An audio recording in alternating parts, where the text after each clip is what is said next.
हरिओम नमस्कार। मैं हराया हरीश आप सबके सामने आज श्रीमद् भगवद गीता के श्लोक वाचन के लिए प्रस्तुत हूँ।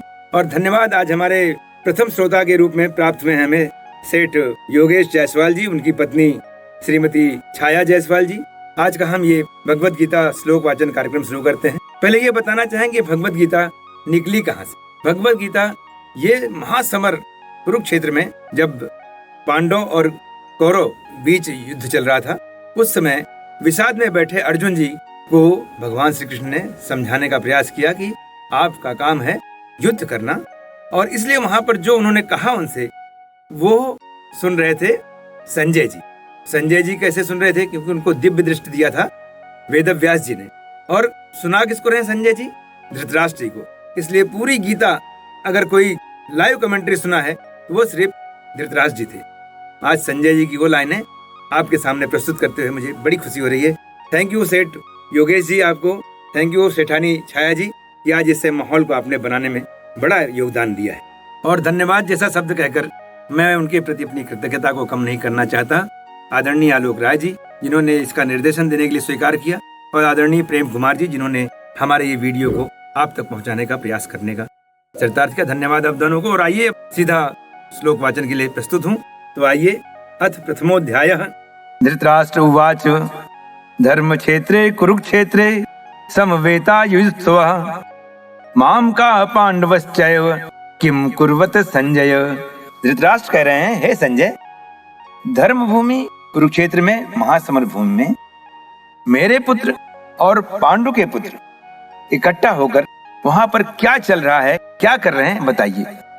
कौरव धृतराष्ट्र के पुत्र, पांडव पांडु के पुत्र, दोनों भाइयों के पुत्र आपस में वहां लड़ने के लिए तैयार हैं। अब संजय वाच, संजय कैसे? संजय को कहां दिख रहा है? संजय को दिख रहा है जैसे आप लाइव क्रिकेट देखते हैं तो कैमरा वहां से पकड़कर आपके टीवी पर दिखा देता है, उसी तरह से संजय जी को भगवान वेदव्यास ने दिव्य दृष्टि दिया था कि आप देखिए, और देखने के बाद धृतराष्ट्र जी को बताइए। और धृतराष्ट्र जी भी देख रहे हैं।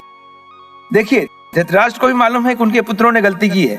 पांडव तो केवल 5 गांव मांग रहे थे, पांडव केवल 5 गांव ही मांग रहे थे। भगवान श्री कृष्ण को भेज करके उन्होंने कहा कि ठीक है, मुझे मत दीजिए पूरा राज, आधा राज मत दीजिए, लेकिन 5 गांव दे दीजिए, हम 5 भाई हैं, इसी में खुश रहेंगे। लेकिन उन्हें 5 गांव नहीं दिया।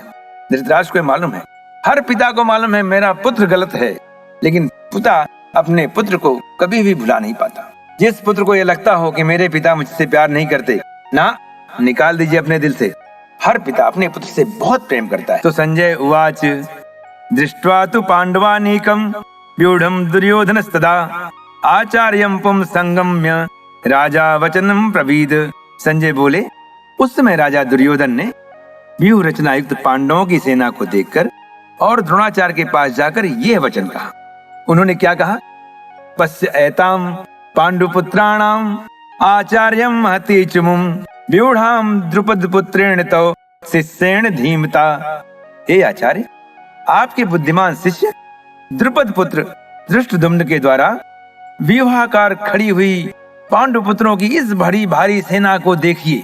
बहुत बड़ी भारी सेना थी, और उस भारी सेना को देखने के लिए ये कह रहे हैं आचार्य से, अत्र सूरा महेश्वासा भीमार्जुन समायुधि युयुधानो विराटस्य द्रुपदस्य महारथः धृष्टकेतु चेकितानः काशीराजस्य वीर्यवान पुरजिन किंतु भोजस्य सैव्यस्य नरपुंगवः युधा मनुष्य विक्रांत उत्तम मौजास्य वीर्यवान सौभद्रो द्रौपदायस्य सर्व एवं महारथः। इस सेना में बड़े बड़े धनुषों वाले तथा युद्ध में भीम और अर्जुन के समान सूरवीर सात्यकी और विराट तथा महारथी राजा द्रुपद, धृष्टकेतु और चेकितान तथा बलवान काशीराज, पुरजित, कुंती भोज और मनुष्यों में श्रेष्ठ सैव्य, पराक्रमी युधामन्यु तथा बलवान उत्तम मौजा, सुभद्रा पुत्र, द्रौपदी के 5 पुत्र, एक अभिमन्यु नहीं था। बहुत लोग नहीं जानते होंगे, तो ये जान रही है कि द्रौपदी के 5 पुत्र थे।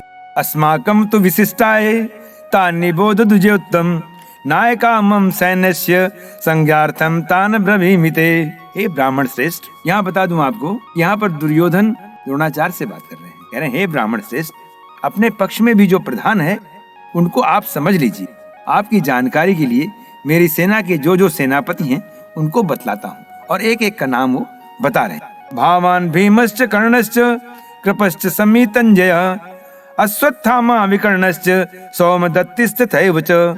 आप द्रोणाचार्य और पितामह भीष्म तथा कर्ण और संग्राम विजयी कृपाचार्य तथा वैसे ही अश्वत्थामा विकर्ण और सोमदत्त का पुत्र भूरिश्रवा यहाँ पर हैं। अन्ये च बहवा सूर्या मदर्थे तक्त जीविता नाना शस्त्र प्रहरण सर्वे युद्धि विशारदः।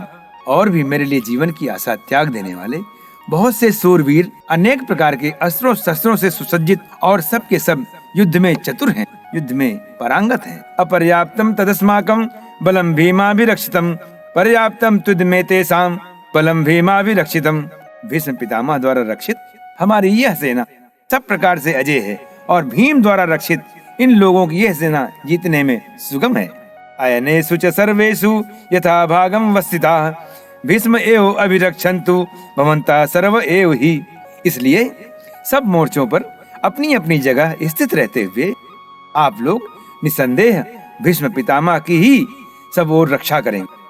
तस्य संजनयन हर्षे कुरु वृद्धा पितामह सिंहनादम विनद्य उच्चे संगम दधमो प्रतापवान। कौरवों में वृद्ध बड़े प्रतापी पितामह भीष्म ने उस दुर्योधन के हृदय में हर्ष उत्पन्न करते हुए उच्च स्वर में सिंह की दहाड़ के समान गरज कर शंख बजाया। ततः शंखास्य भैर्यश्च पणवानक गोमुखा सहसैवाभ्यम हन्यन्त स शब्दस्तु मूलो भवत। इसके पश्चात शंख और नगारे तथा ढोले मृदंग और नरसिंगे आदि बाजे एक साथ ही बज उठे। उनका वो शब्द बड़ा भयंकर हुआ। ततः श्वेते हययुक्ते महतिस्यन्दने स्थितो माधवः पांडवश्चैव दिव्यो शंखो प्रदध्मतु। इसके अनंतर सफेद घोड़ों से युक्त तन रथ में बैठे हुए श्री कृष्ण महाराज और अर्जुन ने भी अलौकिक शंख बजाए, मतलब दोनों तरफ से शंख बज गए। पांचजन्यम ऋषिकेशो देवदत्तम धनंजय पौंड्रम दंभो महाशंखम भीमकर्मा ब्रकोदरा।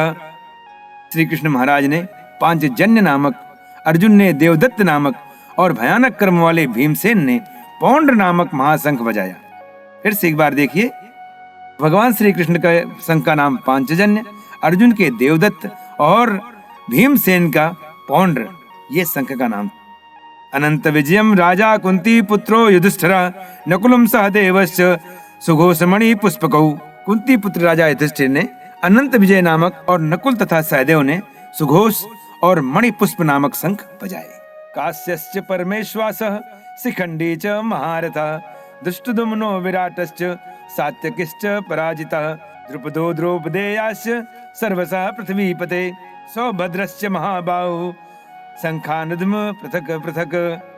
श्रेष्ठ धनुष वाले काशीराज और महारथी शिखंडी और धृष्टद्युम्न तथा विराट और अजेय सात्यकी राजा द्रुपद और द्रौपदी के पांचों पुत्र और बड़ी भुजा वाले सुभद्रा पुत्र अभिमन्यु, सभी ने हे राजन सब ओर से अलग अलग शंख बजाए। मतलब शंख बजाना शुरू है, मतलब आवाहन कर रहे हैं एक दूसरे को, इंगित कर रहे हैं। पहले ऐसे था कि कोई पीठ पे वार नहीं करेगा, लेकिन आज तो जमाना अलग है और उस समय सब लोग शंख बजाकर सावधान हुआ ऐसे कहा करते थे। सेठ श्री योगेश जी और उनकी पत्नी सेठानी छाया जी को बहुत बहुत धन्यवाद कहता हूँ कि वो ऐसे पुनीत कार्य में सहयोग दे रहे हैं। आपसे भी मेरा ये विनंती है, आग्रह है, आह्वान है कि आप सब भी सहयोग करें और इस कार्यक्रम को आगे बढ़ाएं। बस इसके साथ ही मैं आप सभी को प्रणाम करता हूं और यहीं पर राधे राधे कहता हूं। श्री राधे।